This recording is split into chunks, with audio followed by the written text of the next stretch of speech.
Okay, on this question, they're giving us a graph and they've got shading on the graph. Now, shading always means there's an inequality, like it says right here, meaning like greater than, or maybe greater than or equal to, or less than or equal to. That's what it always means. And so first off, before we worry about that kind of stuff, let's find the equation of this line. Right, let me grab this thing and move it somewhere. That'll be useful for us. Yeah. Okay, so let's find the equation of this line. So first things first, what the equation of this line is y equals mx plus b. It's not actually equal, it's going to be greater or less. We'll get to that in a minute. But generally of that form. Okay, so how do we know how do you find the b? Remember, that's the number off to the right is the vertical y-intercept. This is the y-axis, this is the x-axis. It's going to be this point right there. Right, that point right there is the b. It's going to be -3.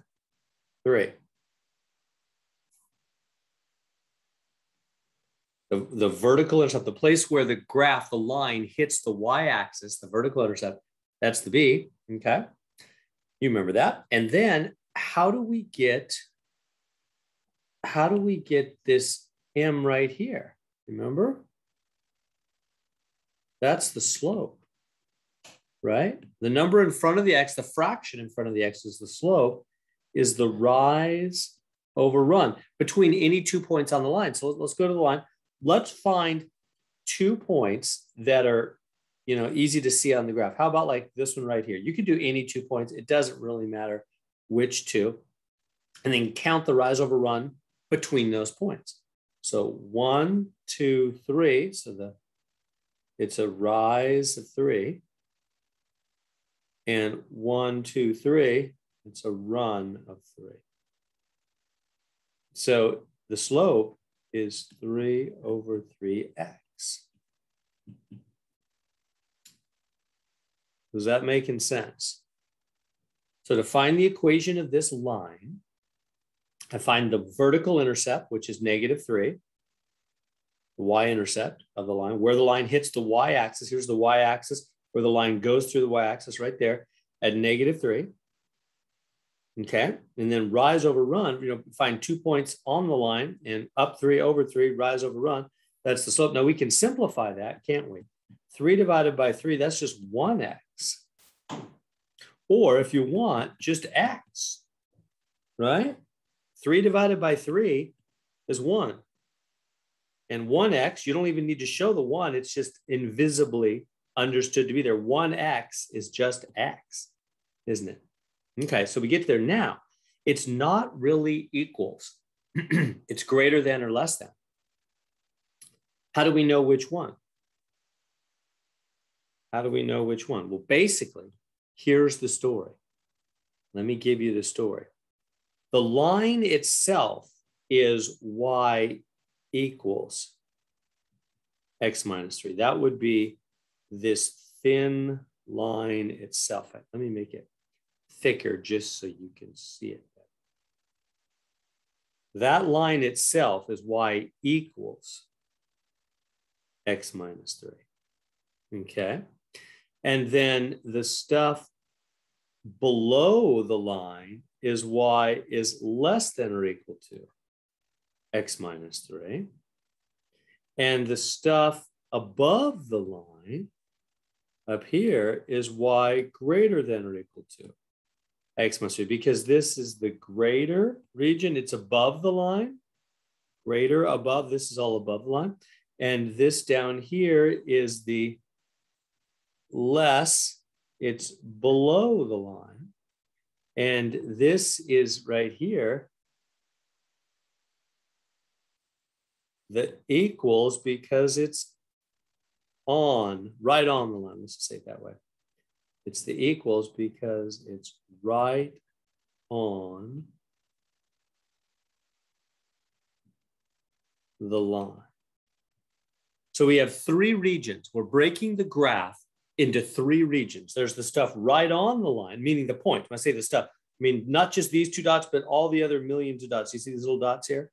All these millions of dots that are right on the line, they come from the equation y equals x minus 3. Equals, because they're equal, they're right on the line. The stuff above the line, like every, meaning all the points up here, this point, this point, this point, all these millions of dots up here that are above the line, they're all y greater. Remember the greater than, less than symbol? Remember he has a wide side and he has a narrow side. So if the y is on the wide side, the wide mouth side, right? The symbol has a wide side and a narrow side. The bigger things are on the wide mouth side. So when y is greater, that's the region above the line. And when y is less, see now y is on the narrow side of the symbol, less than or equal, then the shading is below the line. The shading is below. And that's what we have. We have this. Our shading is below the line. So what's our equation? Our equation in the end, our answer, they've already got the y for us, less than or equal to x minus 3. That's ours. That's our answer, because that's where the shading is. Y, you know, if they had shaded up here, if the shading instead was up here, I would have written y greater than or equal to x minus 3. Now you might wonder, why is there an equals bar? That's because this is a solid line. So let me write that for you. If you have a solid line, that's the equals part, right? Remember right here, the equals is the stuff right on the line. So that's the equals part. So that's going to be greater than or equal to or less than or equal to. So in fact, you know what? Let's go. Solid line above, solid line.